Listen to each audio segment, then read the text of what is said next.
Good evening, kiddies. I just had quite a scare. I actually thought my heart was beating again. Tonight's twisted tale is a villainous voyage, a murderous medical madness that screams out the crypt sequences of getting too nosy with your neighbors.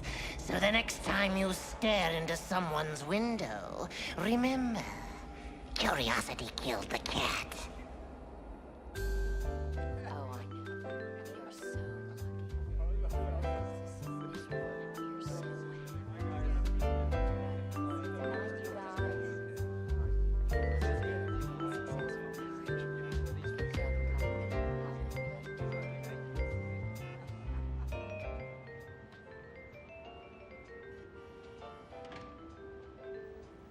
Anyway, there we were, two perfect strangers, completely and totally unknown to each other, who happened to be standing in the same exact street corner at the same exact moment in time. I mean, if I'd stopped to look in a store window, if Paul's elevator had been 1 minute faster or slower, we never would have met. It's a miracle. It is. I think so. Don't you? It was definitely lucky. The luckiest moment of my life. This is our cue to say goodnight. Good night and a happy anniversary. Good night. I can't wait to get out of this costume.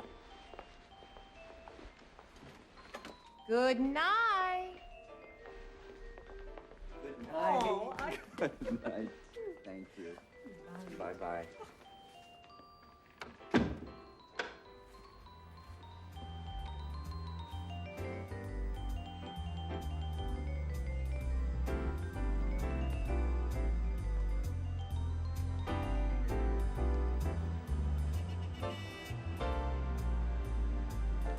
You know what? Yes, I do. I do. Totally.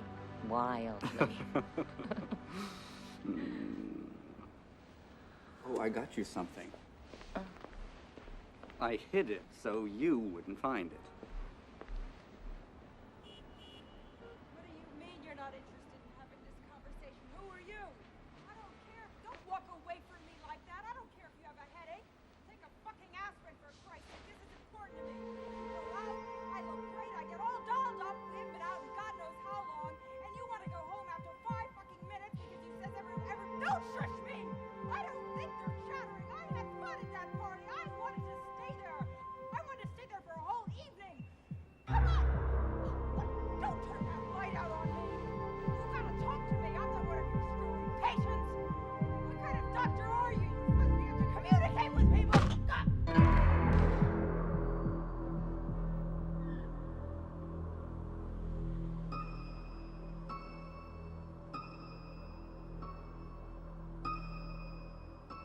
You're not gonna get away with this.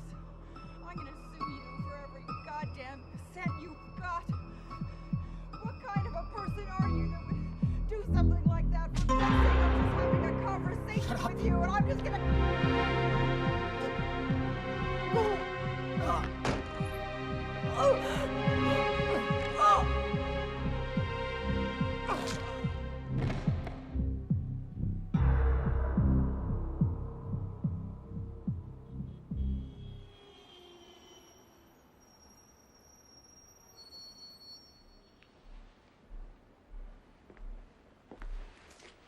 Happy anniversary, sweetheart.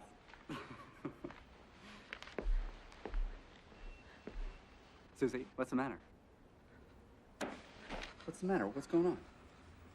Baby, what happened? Talk to me, sweetheart.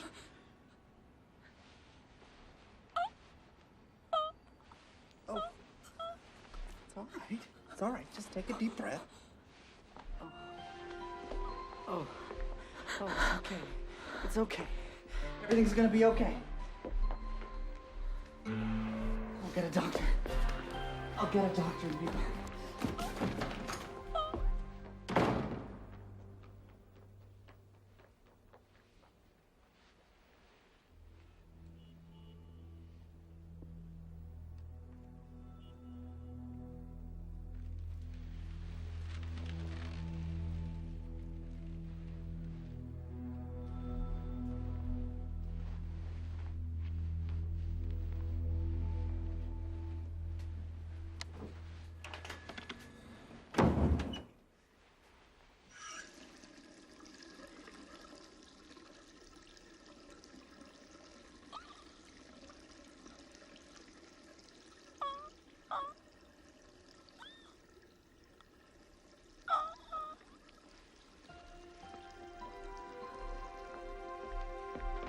Susie. I brought the doctor. Sit down, Mrs. Hastings. Sit down on the couch where I can get a better look at you.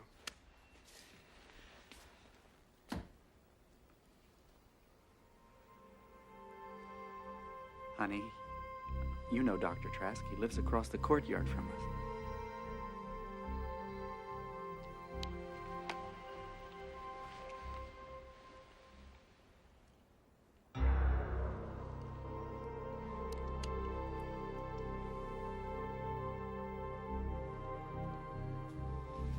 Tell me again what happened. I was gone 5 minutes at the most. When I came back, she was just standing out there. She couldn't talk. She could hardly move. It was like, I don't know, somebody put a spell on her. She hasn't spoken a word since. And where did you say she was standing exactly when you found her in this state? Out there, looking out on the balcony.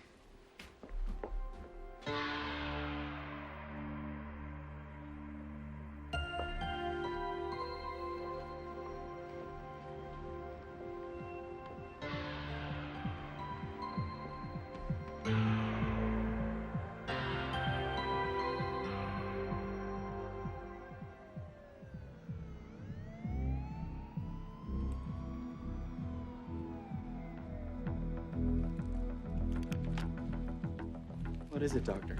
Mr. Hastings, I'm going to need your help.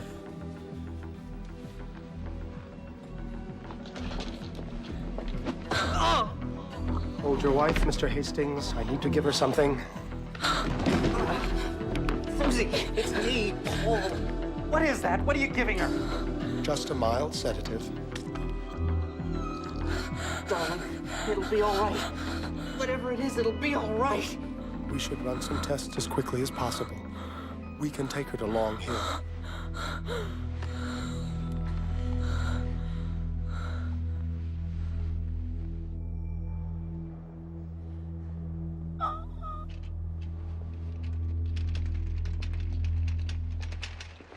It's all right, Susie. You're in the hospital. We put you in the jacket so you couldn't hurt yourself. They just want to keep you overnight for observation.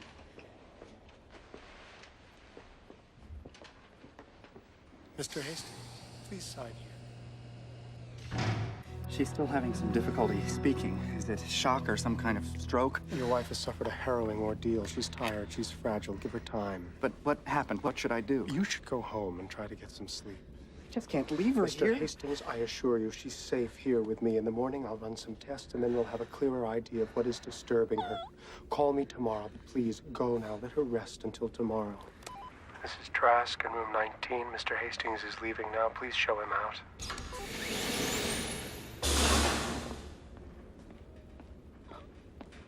I gotta go now, Susie. Dr. Trask is here to take care of you. And I'll be back in the morning.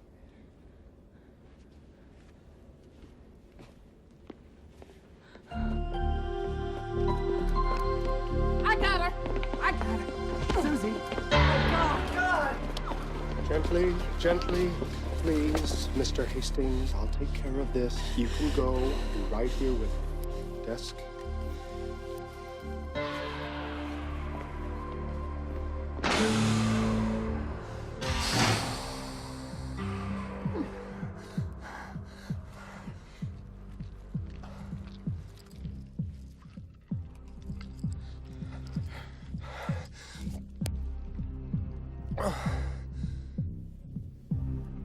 A heart condition.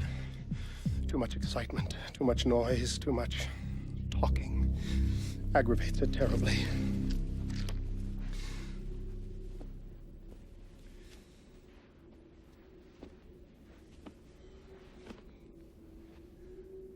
I could attempt to explain myself.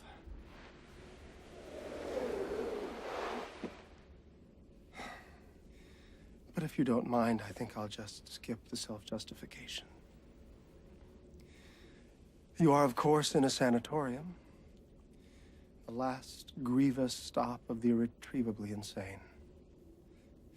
A small, private sanatorium of which I am both director and chairman of the board. And according to my diagnosis, you are also a dangerous psychotic who needs to be saved from herself. Yes, I know it does seem unfair, but that is what you get when you intrude so rudely into a neighbor's life. You may unclench your nervous knees. I have no interest in defiling you. I try to keep that sort of thing to a minimum here at Long Hill. Desk. This is Trask in 19. Mrs. Hastings is ready for her medication now.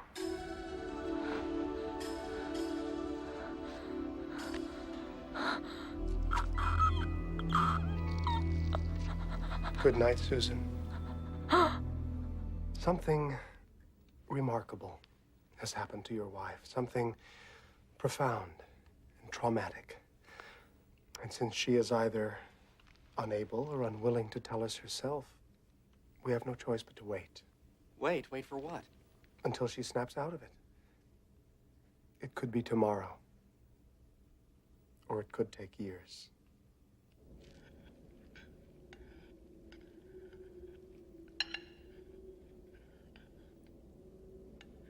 You are a good hungry girl, yes?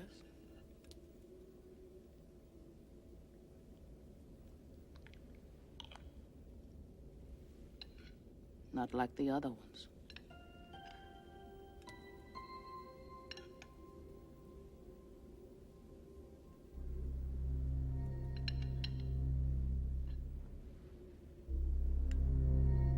A little more. That's good. Carrots are good for the nerves. They make good, strong brain cells. What's he doing to make her better? To get her out of that god-awful jacket? I came out of the bathroom. Oh, Susie was out on the Paul. terrace. Paul. I went out. Polly. In 13 years of working at a medical research laboratory, Oh, I have shut up. never heard of anyone who went from sane to insane in the space of 5 minutes. That just does not happen. Dolores, you should see her. She can't talk. She doesn't know where she is or who I am. She came at me with a golf club. Well, what do you know about this doctor anyway? Oh, Jesus, Dolores. Hey, a word to the wise from your big sister. Check him out. That's all I'm saying. If it were me, I'd leave no stone unturned. I'd make damn sure Susie was in the right hands.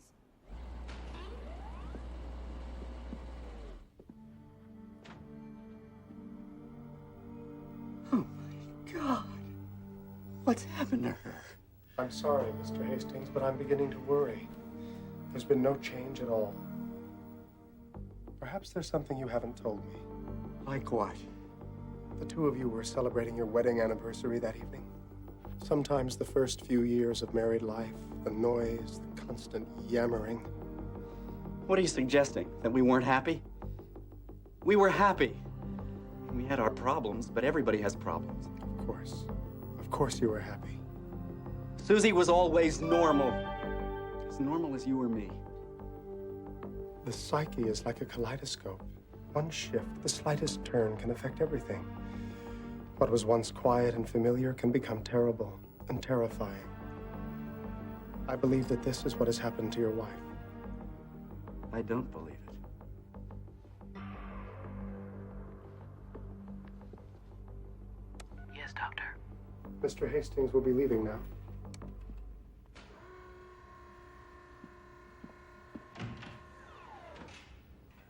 I'll be back.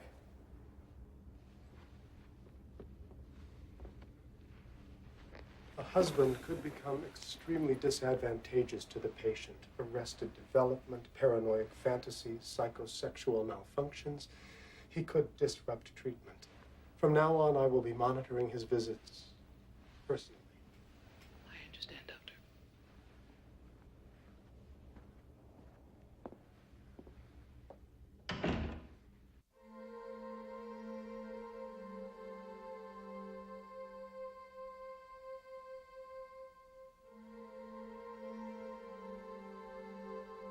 It's all right, Susie. Everything's gonna be all right. I'll find out what happened. And you'll come back. You'll come home to me.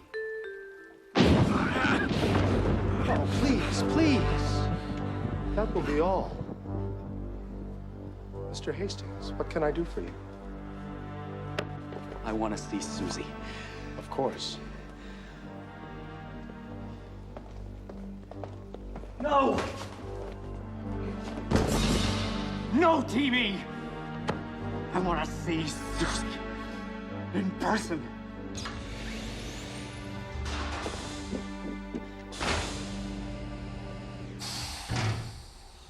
missed you so much. I keep going back to that night, rewinding the tape over and over. I'm in the bathroom looking for the bracelet. You're alone. When I come out, you're frozen. But something about it is all wrong. But what? Something happened when I was in the bathroom. It had to have something in the living room. A phone call? Someone called and I didn't hear it. Outside. You saw something outside. You saw something outside. You saw something, and that's why you can't talk. You saw something. What was it? Something terrible. Was it anyone I know?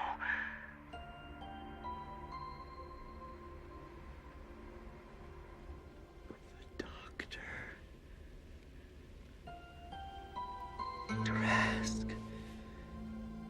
You saw Trask. Oh, shit.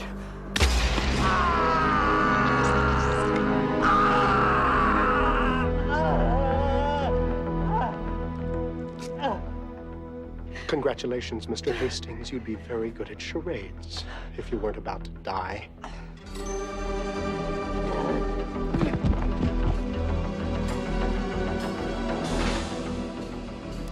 I've sent Mr. Hastings home. You may bolt the gates.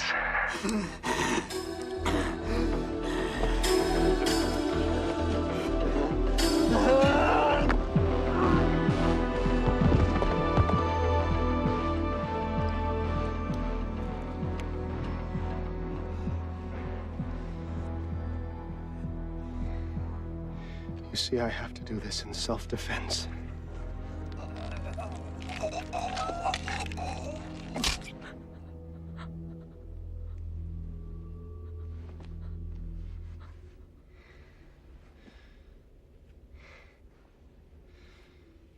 Oh, love. Once again, it complicates everything. All fed and bathed now. Time for a little pill and a nice long nap. Good afternoon, Doctor. Desk?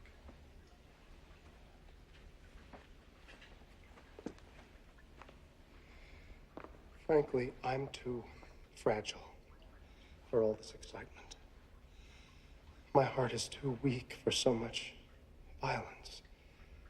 Consequently, I've arranged to operate on you. Shall we say, a lobotomy? Of course, you and I both know that you won't survive the surgery. This little situation of ours must be resolved. Absolutely.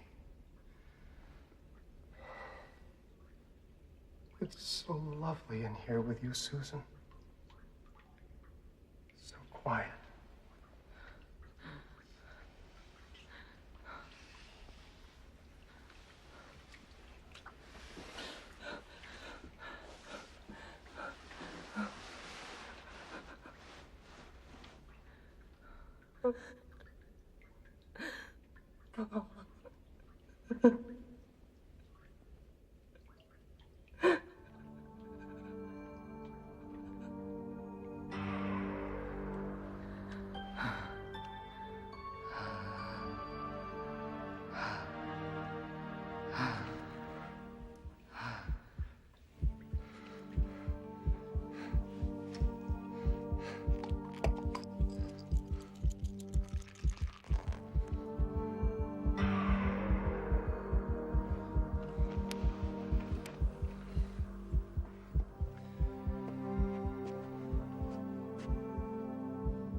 Morning, Susan. I thought I'd come retrieve you myself.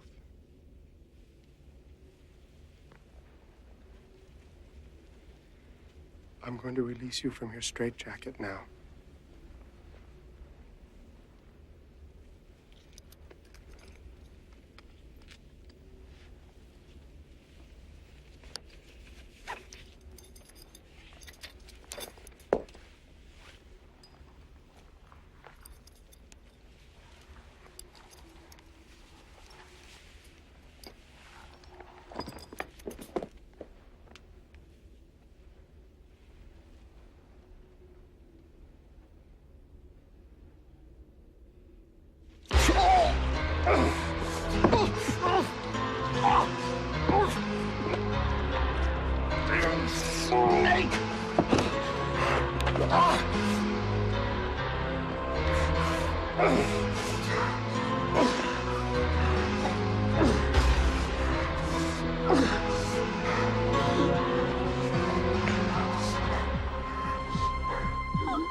Please. Call desk.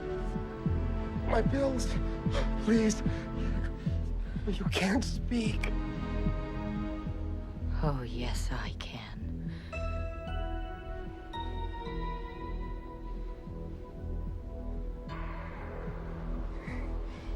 Please. My pills. Call desk. Oh, please. My pills. I'll die without them. I can't breathe. Please. Please, you can't just stand there. Watch me. I want to watch you. You deserve to die. Murderer. Like you. Like you.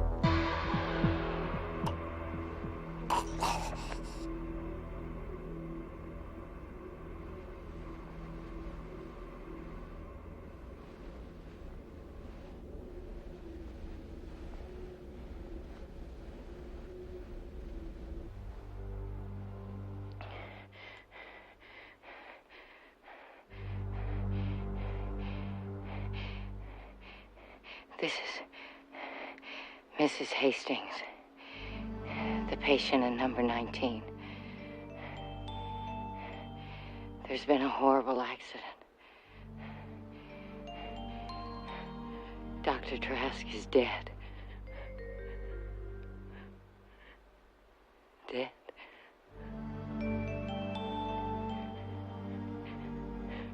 Dead.